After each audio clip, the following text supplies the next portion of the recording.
اور اگر کسی کی خام خیالی ہے تو وقت اسے دور کر دے گا، اور وہ جو یونانیمس ریزولوشن ہے وہ اس کا منہ بولتا ثبوت ہے۔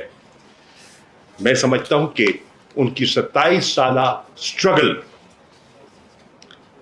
اس وقت جو کور کمیٹی کام کر رہی ہے مشکل حالات میں، اس کے پاس امانت ہے، اور جب تک وہ رہا نہیں ہوتے اور باہر نہیں آتے، انشاءاللہ وہ آ جائیں گے، اس امانت میں وہ خیانت نہیں ہونے دے گی، اس میں کسی کو شک و شبہ نہیں ہونا چاہیے۔ تیسری چیز جو آپ کی خدمت میں عرض کرنا چاہ رہا ہوں وہ ہے کہ 10 روز پہلے ایک نئی مردم شماری کا نوٹیفیکیشن ہوتا ہے، 7 روز پہلے قومی اسمبلی کی تحلیل ہوتی ہے، اور اس کے بعد آئین بڑا واضح ہے۔ آئین کی اگر آپ 2 آرٹیکلز، آرٹیکل 224(2) اور آرٹیکل 48(4) اگر آپ ان کو مل کے پڑھیے تو کوئی ابہام نہیں ہے کہ انتخابات کب ہونے ہیں اور کیسے ہونے ہیں اور کس مدت کے اندر ہونے ہیں۔ 90 دن کی واضح قدغن ہے۔ 90 دن کی ڈیڈ لائن کو اگر آپ عبور کرتے ہیں تو وہ ایک غیر آئینی قدم ہوگا۔ اب کہا جا رہا ہے کہ جی الیکشن ایکٹ کے ذریعے سیکشن 17(2) کے تحت ڈیلیمیٹیشن ایک قانونی ذمہ داری ہے۔ بے شک ہے، کوئی اس سے انکار نہیں کرتا۔ سوال یہ اٹھتا ہے کہ فوقیت کس کو ہوگی، آئین کو یا سبسڈری لیجسلیشن کو؟ شعیب شاہین صاحب ماہر قانون ہے، مجھ سے بہتر سمجھتے ہیں اس چیز کو، لیکن ایک سیاسی طالب علم کی حیثیت سے میں سمجھتا ہوں آئین مقدم ہے،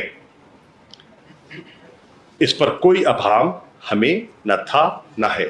چنانچہ تحریک انصاف نے فیصلہ کیا ہے کہ ہم یہ جو ایک ڈیلنگ ٹیکٹک ہمیں دکھائی دے رہی ہے اور 90 دن سے آگے بڑھنے کی جو کوشش ہے، ہم اسے چیلنج کرنے کا ارادہ رکھتے ہیں سپریم کورٹ میں۔ اس کے لیے ہم نے ہمارے وکلاء اس پر اپنی پٹیشنز تیار کر رہے ہیں اور وہ داخل کر دی جائیں گی۔ اس میں ذمہ داری سونپی گئی ہے 90 دن کی جو حد ہے اس پر علی ظفر صاحب، سینیٹر علی ظفر صاحب میری ابھی بات کی ہوئی ہے ان سے، پٹیشن فائنلائز کر رہے ہیں to be filed in the Supreme Court party کی طرف سے، اور ماہر قانون دان سلمان اکرم راجہ صاحب اپنی پٹیشن تقریباً تیار کر چکے ہیں اور فائل کرنے جا رہے ہیں عمران خان صاحب کی طرف سے سی سی آئی کے فیصلوں کو چیلنج کرنے کے بارے میں ہمارا ارادہ ہے۔ ہم سمجھتے ہیں کہ سی سی آئی کی کمپوزیشن اور کانسٹیٹیوشن پر بھی ابہام بھی ہے اور غیر قانونی ہے، غیر آئینی ہے۔ اس میں 2 ایسی شخصیات تشریف فرما تھیں جو انٹرم نوعیت کے وزرائے اعلیٰ تھے، ہیں، اور اس قسم کی ذمہ داری اور اس قسم کے فیصلے کا وہ حصہ نہیں ہو سکتے۔ بہرحال وہ پٹیشن میں وضاحت آپ کے سامنے آ جائے گی۔ اس کے ساتھ ساتھ سپریم کورٹ کی بار ایسوسی ایشن اس پر ایک واضح اپنا موقف لے چکی ہے اور ان کی پٹیشن سپریم کورٹ میں داخل ہو چکی ہے۔ اس سے ہٹ کر پاکستان بار کونسل کا پریس ریلیز آپ کی نگاہ سے گزرا ہوگا, آپ نے اس کا مطالعہ کیا ہوگا, اس میں بھی مجھے کوئی ابہام دکھائی نہیں دے رہا. اور اب اگر میں سپریم کورٹ بار ایسوسی ایشن کے موقف کو اور پاکستان بار کونسل کے موقف کو سامنے رکھوں تو میں یہ کہنے کی جسارت کر رہا ہوں کہ کافی عرصے کے بعد مجھے تمام لیگل فٹرنیٹی اس نقطے پر 90 دن کے انتخاب کے نقطے پر ایک صفحے پر دکھائی دے رہے ہیں, اور یونینمٹی آف تھاٹ مجھے اس میں دکھائی دے رہی ہے. آپ یہ بھی دیکھیں, امیر جماعت اسلامی سراج الحق صاحب اس پر بیان دے چکے ہیں, اور وہ سمجھتے ہیں کہ سینسس کو ایک تاخیری حربے کے طور پر استعمال کیا جا رہا ہے. J U I P D M کا حصہ, اور اس پہ بھی آپ دیکھیں کہ ایک ابہام پیدا ہو گیا, ایک تاثر دیا سابق وزیر اعظم شہباز شریف صاحب نے کہ ایک متفقہ قرارداد پاس ہوئی, اور اس قرارداد میں جے یو آئی کی نمائندگی تھی, یعنی کہ مولانا کے صاحبزادے اس کا حصہ تھے. اور سینیٹر کامران مرتضیٰ صاحب نے وضاحت کی کہ نہیں, جے یو آئی نے اس میٹنگ میں اپنے اعتراضات اٹھائے اور اپنا اختلافی نوٹ لکھا, اور جب کہا گیا کہ اختلافی نوٹ جو آپ نے لکھا منٹس میں اس کا ذکر نہیں ہے, تو کہا گیا کیونکہ وہ سی سی آئی کا ممبر نہیں تھے اس لیے ان کا اختلافی نوٹ درج نہیں ہوا. پھر سوال اٹھتا ہے کہ اگر وہ سی سی آئی کے ممبر نہیں تھے تو وہ اس اجلاس میں کیا کر رہے تھے, اس اجلاس میں ان کو دعوت کیوں کر دی گئی؟ میں سمجھتا ہوں کہ جے یو آئی کو اس پر ایک واضح پوزیشن لینی چاہیے کہ وہ آئین کے ساتھ کھڑے ہیں یا آئین کے فیصلے کے برعکس کھڑے ہیں. اسی طرح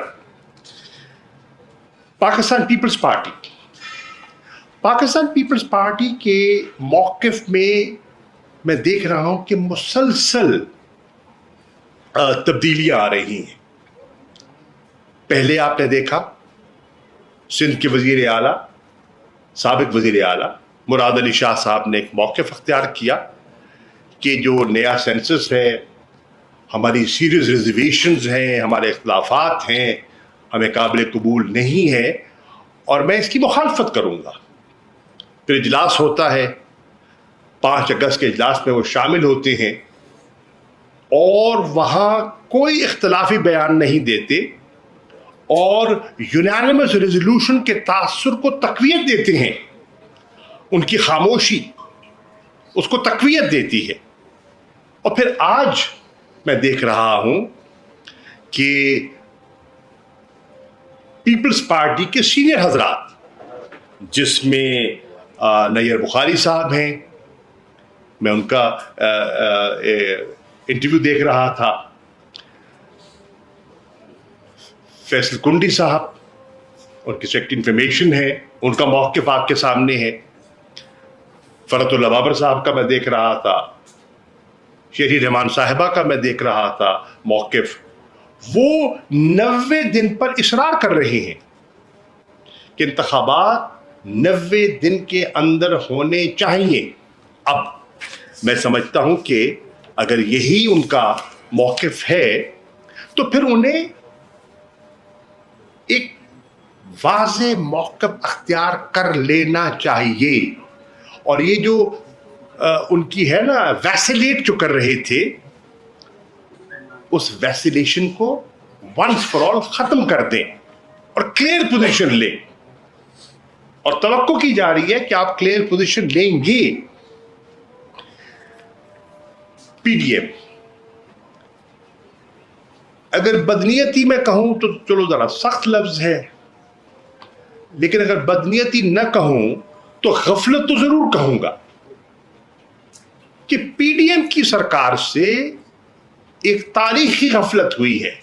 اور وہ غفلت کیا ہے کہ انہوں نے اپنی کوتاہی سے ملک کو ایک نئے کانسٹیٹیوشنل کرائسس میں دھکیل دیا ہے.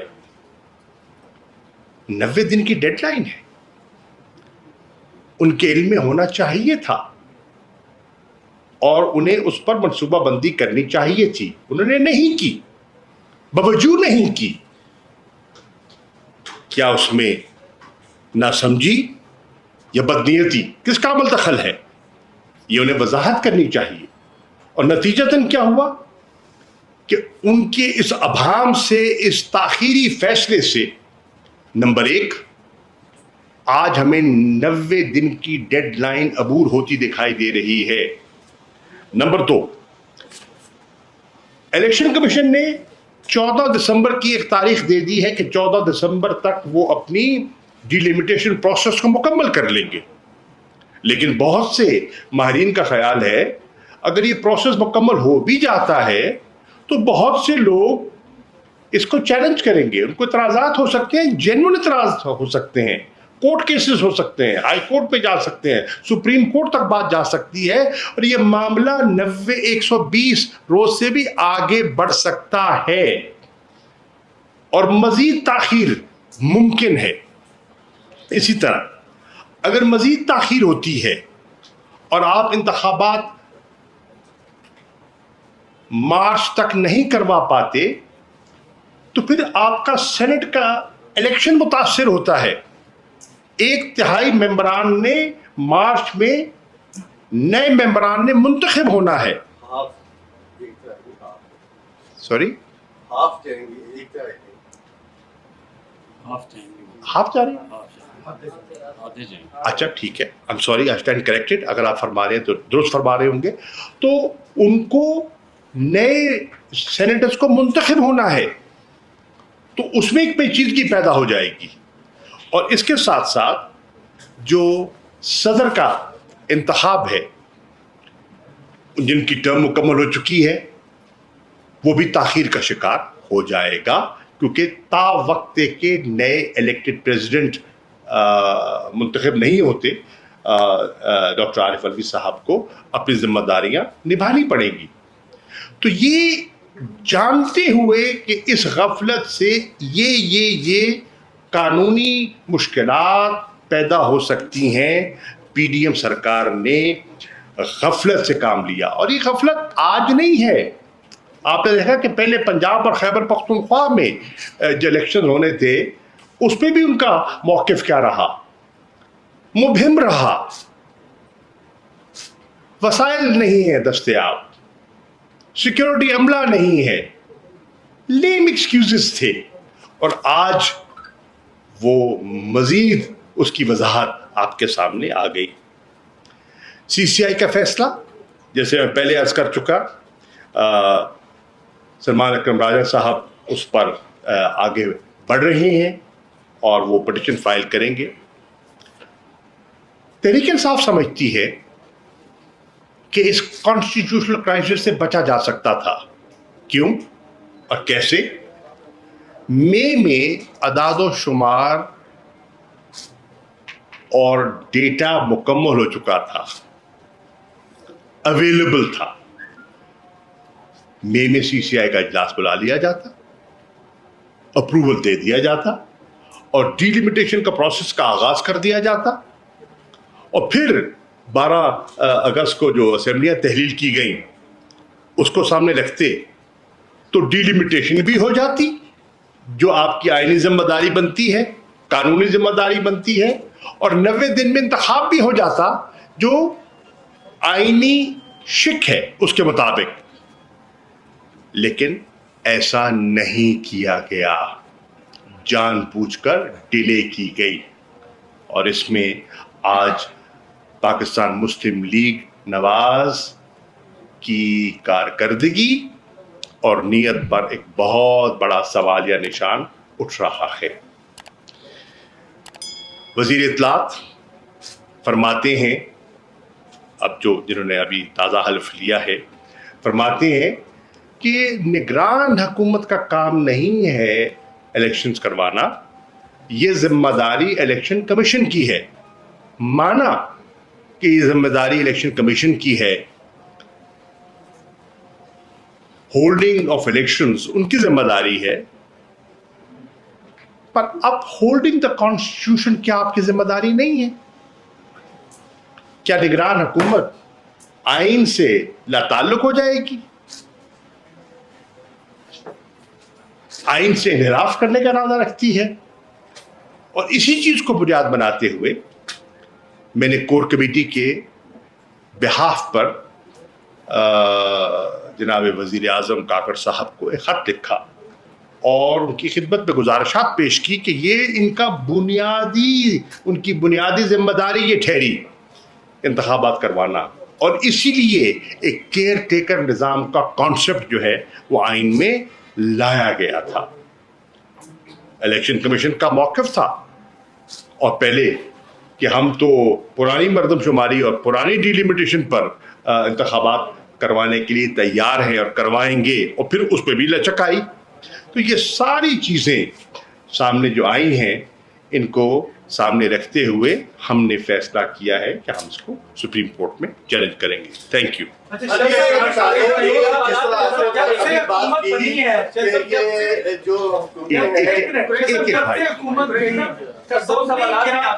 کر لینا بھائی، ایک بھائی کر رہے ہیں۔ آئین کے تحت اپنی مدت ختم کرنے سے پہلے ٹوٹ گئی، نئی کیئر ٹیکر گورنمنٹ آئین کے تحت بنی، اس سے پہلے آپ کی گورنمنٹ بھی تحریک اعتماد کے ذریعے آئین کے تحت گئی۔ آپ کو کیا لگتا ہے کہ آگے غیر آئینی کیسے ہوگا، جبکہ الیکشن کمیشن بھی کہہ چکا ہے کہ مارچ سے پہلے ہو سکتے ہیں الیکشن، تو پہلے سے کیوں آپ اس فکر میں پڑ گئے؟